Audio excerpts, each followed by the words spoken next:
জুবিনদাৰ ন্যায়ৰ দাবী যি সময়ত উত্থাপন হৈছে, যি সময়ত আমি ন্যায়ৰ অপেক্ষাত আছো, এই সময়ছোৱাত আমি ফুৰ্তি তামাচা নকৰো, সেই পণ আমি লৈছো। আমি নোৱাৰো সেই কাম কৰিব। জুবিনদা আজি আমাৰ মাজত নাই। আমি কোনো কাৰণতে বম ফটকা ফুটাব নোৱাৰো, আতচবাজি আমি ফুটাব নোৱাৰো।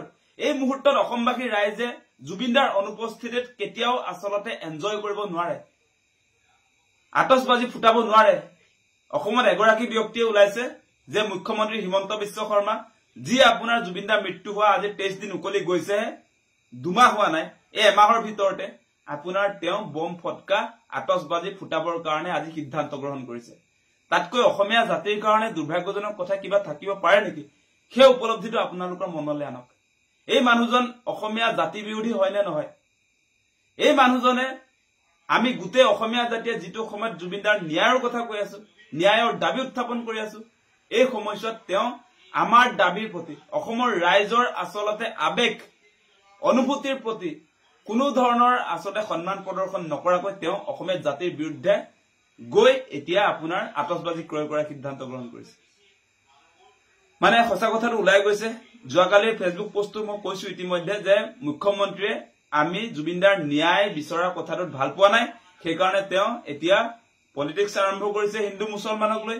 এতিয়া তেওঁ মুছলমানৰ জনসংখ্যা 38% হৈছে বুলি কৈছে। সেই কথাটোৰ উত্তৰ হিচাপে মই কৈছিলো যে আপুনি যে মুছলমান আমাৰ শত্ৰু বুলি যে এতিয়া দেখুৱাই আছে, এই 2016 চনৰ পৰা 2025 চনলৈকে যে আছে মুছলমানৰ জনসংখ্যা ৰোধ কৰিবৰ কাৰণে আপোনাৰ ডাবল ইঞ্জিনৰ চৰকাৰে, বিজেপি চৰকাৰে কোনখন আইন আনিলে, সেই প্ৰশ্নটোৰ উত্তৰটো যে আপুনি দিব নোৱাৰে।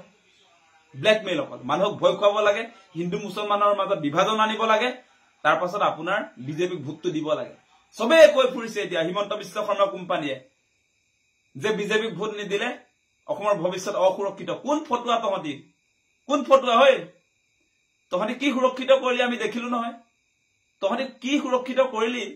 বিজেপি চৰকাৰ 14 চনৰ পৰাই কেন্দ্ৰত আহিছে, অসমত 16 চনৰ পৰা কিমান সুৰক্ষিত কৰিলি আমি দেখিলো নহয়। সুৰক্ষিত কৰিম কৰিম কৰিম কৰিম বুলি কৈ সেই বিদেশী বনিয়া বিলাকক আজি আপোনালোকে দেখিছে বাংলাদেশী সংস্থাপন কৰিবলৈ তেওঁলোকে কাজ আপি দিলে অসমীয়া জাতিৰ ওপৰত। অসমীয়া বুকুত গজাল মাৰিলে, অসমীয়া মানুহৰ বুকুত গজাল মাৰিলে। আপোনালোকে দেখিছে সেই কথা বতৰাবিলাক। তেওঁলোকে সুৰক্ষিত কৰিব অসমক। এই মানুহবিলাকৰ আচলতে মোক কবলৈ মানে এনেকুৱা খং উঠি যায় নহয়। যিবিলাক মানুহে অসমখন ধ্বংস কৰি পেলালে, সেই মানুহবিলাকে আজি অসম সুৰক্ষিত কৰিব পাৰিম বুলি যিবিলাক কথা বতৰা কৈ আজি সন্মুখলৈ আহিছে নহয়, এই মানুহবিলাক সঁচাকে সঁচা কথা কবলৈ গলে অসমীয়া জাতিৰ শত্ৰু। এই মানুহবিলাক বৰ্জন কৰিব লাগিব। বিজেপি হৈছে অসমীয়া জাতিৰ শত্ৰু। এই অসমীয়া জাতিৰ শত্ৰুক আমি বিদায় দিব নোৱাৰিলে অসম শান্তিত থাকিব নোৱাৰে। সেই কথা জুবিনদাই কৈ থৈ গৈছে। সেই কথা জুবিনদাই কৈ থৈ গৈছে যে ধৰ্মক লৈ, জাতিক লৈ যি পলিটিক্স কৰে বিজেপিয়ে, সেইকাৰণে বিজেপিক ভোট নিদিবলৈ কৈছিলে জুবিনদাই। সেই কথা বতৰাবিলাক আপোনালোকে মনত ৰাখক। ব্লেকমেইল, প্ৰতিটো মুহূৰ্তত ব্লেকমেইল নহব সেইবিলাক। আমাৰ মূল কথা, জুবিনদাৰ মৃত্যুৰ পাছত অসমীয়া ৰাইজে ইতিমধ্যে পণ লৈছে। আমি ধৰ্মক লৈ ৰাজনীতি নকৰো।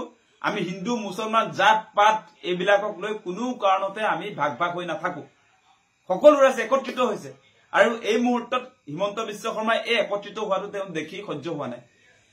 আজি জুবিনদাৰ মৃত্যুৰ পাছত অসমীয়া জাতি যে এক হৈছে, বিভিন্ন জাতি ধৰ্ম বৰ্ণ নিৰ্বিশেষে সকলো যে আমি একত্ৰিত হৈছো, সেইকাৰণে হিমন্ত বিশ্ব শৰ্মাৰ আজি টোপনি নাই। সেইকাৰণে তেওঁ মানে ৰাতি টোপনি যে নাহে তেখেতৰ, সেইকাৰণে তেওঁৰ মুখমণ্ডল কলা পৰি গৈছে, চকু ৰঙা হৈ গৈছে। এইবিলাক এনেই হোৱা নাই। মানে তেওঁৰ যিটো সাম্প্ৰদায়িক পলিটিক্স সেইটো যে নিদিকিব এবাৰ, সেই কথাটো তেওঁ বুজি উঠিছে। সেইকাৰণে তেওঁ ৰাতি টোপনি নাহে। সাৱধান, আমাক জুবিনদাৰ ন্যায় লাগিব। আমি এই মুহূৰ্তত বেলেগ একো কথা বুজি নাপাওঁ।